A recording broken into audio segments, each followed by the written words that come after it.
उसका साथ में जो दशा करेंगे ना हम अभी देखिएगा सबको, अभी उसको बुलाइए यहाँ पे। बच्चे को पहुंचा रहे थी, मर गई है कहीं की। काम करके ला के रेप किया जाता है, बेदर्दी से मार के।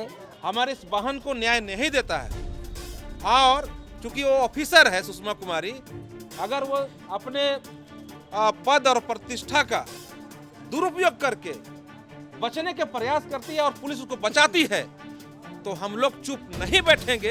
इस वक्त हम राजधानी रांची के कांके थाना क्षेत्र में खड़े हैं और कांके थाना क्षेत्र से एक बहुत ही दिल दहला देने वाली मामला सामने आया है।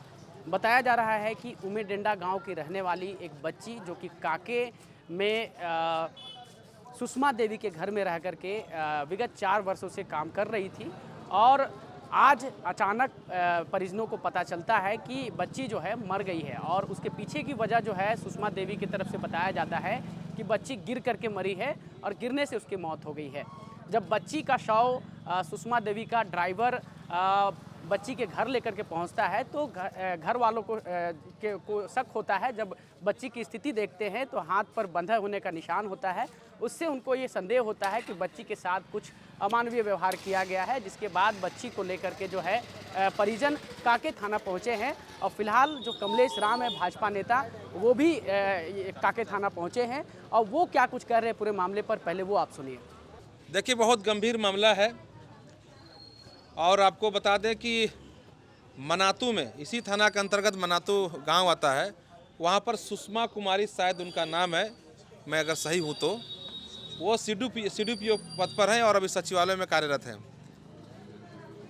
वो अपने घर में संजय राम के द्वारा, जो शायद बुढ़मू के हैं संजय राम, उनके द्वारा एक हमारा उमेडंडा की एक बच्ची है खुशबू, जिसको 4 या 5 साल पहले उसका अपना घर में लाती है और घर में लाने के बाद काम कराती है और क्या क्या कराती है वो समझेगी। लेकिन जिस प्रकार से आज सुषमा कुमारी जो हत्यारी है, आज वो एक ड्राइवर के माध्यम से, शायद वो भी आई थी, वो उमेडंडा बच्ची का घर इस हत्या करके डेड बॉडी को पहुंचाने के लिए गई थी और डेड बॉडी को देखने के बाद यह साफ पता चलता है कि उसको आज नहीं अपितु कुछ दिन पहले ही उसको बुरी तरह से पीट कर मार दिया गया और उसके साथ मारने के अलावा उसके साथ कई और जघन्य अपराध भी किए गए होंगे।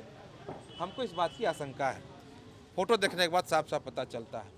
हम लोग इस कांके थाना पर आए हुए हैं कि आखिर कैसे ऐसा हो सकता है। गरीब है, वो आपके घर में काम करने आई है, तब उसको हत्या कर देंगे, उसके साथ गलत करेंगे।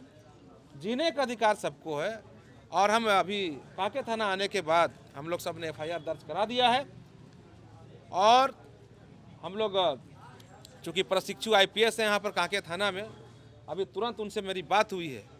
हम लोगों ने साफ साफ कहा है कि अपराध बर्दाश्त नहीं की जाएगी और हम लोग जिस प्रकार से हमारे इस छोटी बहन के साथ गलत हुआ है, अपराध हुआ है, हत्या हुआ है, इस पर जल्द से जल्द उद्भेदन करते हुए जो दोषी हैं सुषमा कुमारी और उनके साथ अन्य और लोग जो हैं, उसको बढ़िया से जांच करके दोषी को आप कड़ी से कड़ी सजा दिलाएं ताकि निकट भविष्य में इस प्रकार की घटनाएं की पुनरावृत्ति ना हो। इसकी चिंता राज्य की सरकार और कानून के रखवाले लोग को करना चाहिए। अन्यथा अगर कांके थाना हमारे इस बहन को न्याय नहीं देता है और चूंकि वो ऑफिसर है सुषमा कुमारी, अगर वो अपने पद और प्रतिष्ठा का दुरुपयोग करके बचने के प्रयास करती है और पुलिस उसको बचाती है तो हम लोग चुप नहीं बैठेंगे।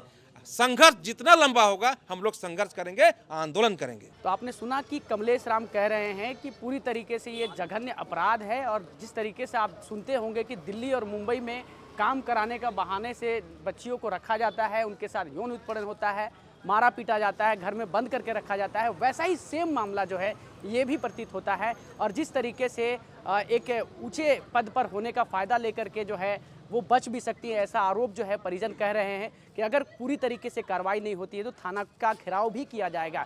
हम बच्ची के परिजनों से भी बातचीत करेंगे और समझेंगे कि बच्ची कब सुषमा देवी के घर गई थी और कितने वर्षों से वहाँ रह रही थी, क्या बीच में बच्ची का आना जाना घर पर था या नहीं था, या फिर परिजनों से बात विचार होता था या नहीं होता था बच्ची से, ये हम समझने का प्रयास करेंगे।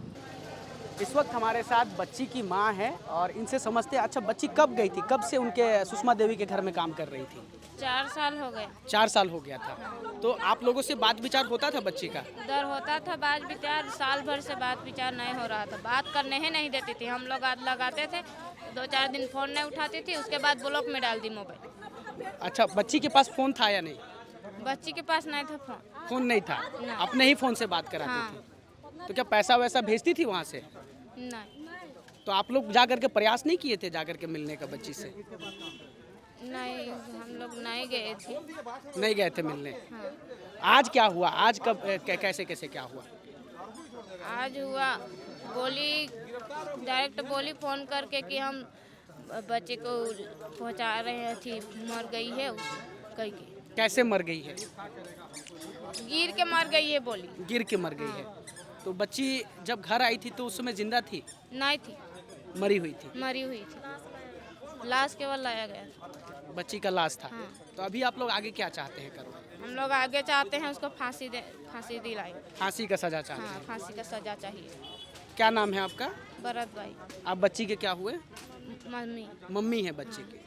तो देखिए ये नम आंखें और जो आवाज़ है इनका दब गया है, किसी का भी हो सकता है। आप समझिए कि जब इस तरीके की घटना होती है समाज में तो कहीं ना कहीं समाज जो है एक तरीके से समाज के उन लोगों के ऊपर भी उंगली उठती है जो सही तरीके से काम कराते हैं। फिलहाल कुछ महिलाओं से भी, और भी महिलाएं हैं, इनसे भी समझेंगे, बातचीत करेंगे।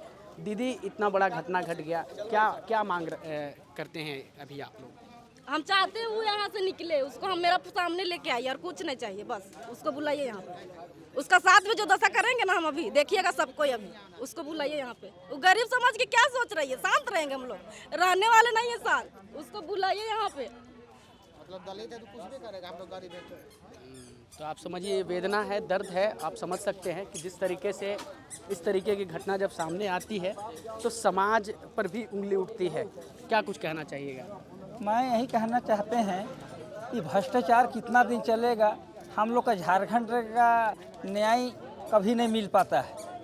किसी को काम करके ला के रेप किया जाता है, बेदर्दी से मार के उसका घर इतना हिम्मत की पहुंचा दिया जाता है, और यहाँ पर थाना में उसको अच्छा से इज्जत कदर से जो मर्डर करता है उसको कुर्सी मिलता है। ये सब हटना चाहिए। जो मर्डर करता है, जो गलत करता है, उसको सजा होना चाहिए, उसको कुर्सी नहीं मिलना चाहिए बैठने की। और हम लोग का अभी जो लाश है जो हॉस्पिटल में, वो लाश थाना पर आए, उसके बाद हम लोग को यहाँ से जो करना होगा हम लोग यहाँ तय करेंगे। ज़बरदस्ती कहीं पर नहीं ले जाना चाहिए। मैं आप लोग से यही विनती करता हूँ ताकि चैनल के माध्यम से आगे पहुँच पाए ये सब बात। फिलहाल आपने सुना कि मांग इनकी यही है कि जो भी जांच हो वो निष्पक्ष हो। और फिलहाल जो है अब पोस्टमार्टम होगा, पोस्टमार्टम में एक टीम गठित की जाएगी डॉक्टरों की, और एक बोर्ड गठित की जाएगी। उस बोर्ड के माध्यम से जो है पोस्टमार्टम होगा। पोस्टमार्टम में अगर इस तरीके की अमानवीय हरकत अगर सामने आती है, जिस तरीके से परिजन रेप का भी आरोप लगा रहे कि बच्ची के साथ जो है रेप किया गया, उसके साथ जो है प्रताड़ना किया गया, फिलहाल जब पोस्टमार्टम रिपोर्ट आएगा तो वो कहीं ना कहीं जो है स्पष्ट हो पाएगा उसमें कि वाकई में क्या बच्ची के साथ रेप हुआ है। फिलहाल जो युवती है जिनके घर में वो बच्ची काम कर रही थी पिछले 4 वर्षों से, सुषमा देवी, वो इस वक्त जो है पुलिस हिरासत में है, और परिजन यही मांग कर रहे हैं कि जो निष्पक्ष जांच होनी चाहिए, और परिजनों का ये आरोप भी है कि सख्त से सख्त जो है कार्रवाई होनी चाहिए। फिलहाल कमलेश राम भी यहाँ पहुँचे हुए हैं, उनका भी यही कहना है कि अगर पुलिस निष्पक्ष जांच नहीं करती है तो उग्र आंदोलन होगा। समझिए कि झारखंड की बेटियां कहीं ना कहीं जो है बाहर देश जाती हैं, बाहर राज्य जाती हैं कार्य करने के लिए। हम ये सुनते थे कि दिल्ली में, मुंबई में बच्चियों को कैद कर लिया गया है। अब झारखंड में ही इस तरीके की घटना जब सामने निकल के आ रही है तो निश्चित तौर पे मानवता संसार हो रही है, और झारखंड की बेटियां अब कहीं से भी सुरक्षित नहीं है। अब ये लगता है कि जिस भरोसे के साथ बच्चियां काम करने जाती हैं, अब वो भरोसा कहीं ना कहीं टूटता हुआ नजर आ रहा है इस मामले से। निश्चित तौर पे अगर हम देखें इस पूरे प्रकरण को उठा के, जिस तरीके से बच्ची के मरने की खबर जो है फ़ोन के माध्यम से जो है परिजनों को दिया जाता है और बच्ची मरी हुई रहती है, उस कंडीशन में बच्ची को घर ले जाया जाता है। परिजनों का यही सवाल है कि अगर बच्ची गिरी थी तो इसकी सूचना फ़ोन पर क्यों नहीं दी गई। हमने बच्ची के माँ से भी बात किया। बच्ची के माँ का कहना है कि पिछले 4 वर्षों में जो है कुछ ही दिन हम लोगों से फ़ोन पर बात कराया गया, नंबर भी ब्लैकलिस्ट में डाल दिया गया। परिजनों ने मिलने का भी प्रयास किया था लेकिन उनको मिलने नहीं दिया जाता था, ये ऐसा परिजनों का आरोप है। अब फिलहाल जो है अब पोस्टमार्टम रिपोर्ट पे सारी चीज़ें निर्भर है कि पोस्टमार्टम रिपोर्ट में क्या कुछ निकल के सामने आता है, जिसके आधार पर पुलिस कार्रवाई करेगी। फिलहाल जो है ग्रामीणों में काफ़ी आक्रोश है और न्याय की मांग लगातार की जा रही है।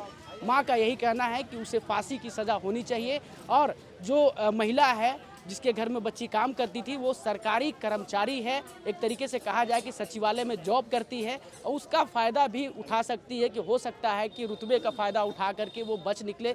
इसी का डर परिजनों को है और निष्पक्ष जांच की मांग जो है परिजन कर रहे हैं। और फिलहाल अब जांच का विषय है कि जांच में क्या कुछ निकल के सामने आता है। पोस्टमार्टम रिपोर्ट जब आएगा तो उसके आधार पर पुलिस आगे की कार्रवाई करेगी। फिलहाल के लिए इस वीडियो में इतना ही। तब तक के लिए नमस्कार, जोहार। अपने सहयोगी के साथ ग्लोबल मीडिया अपडेट, रांची।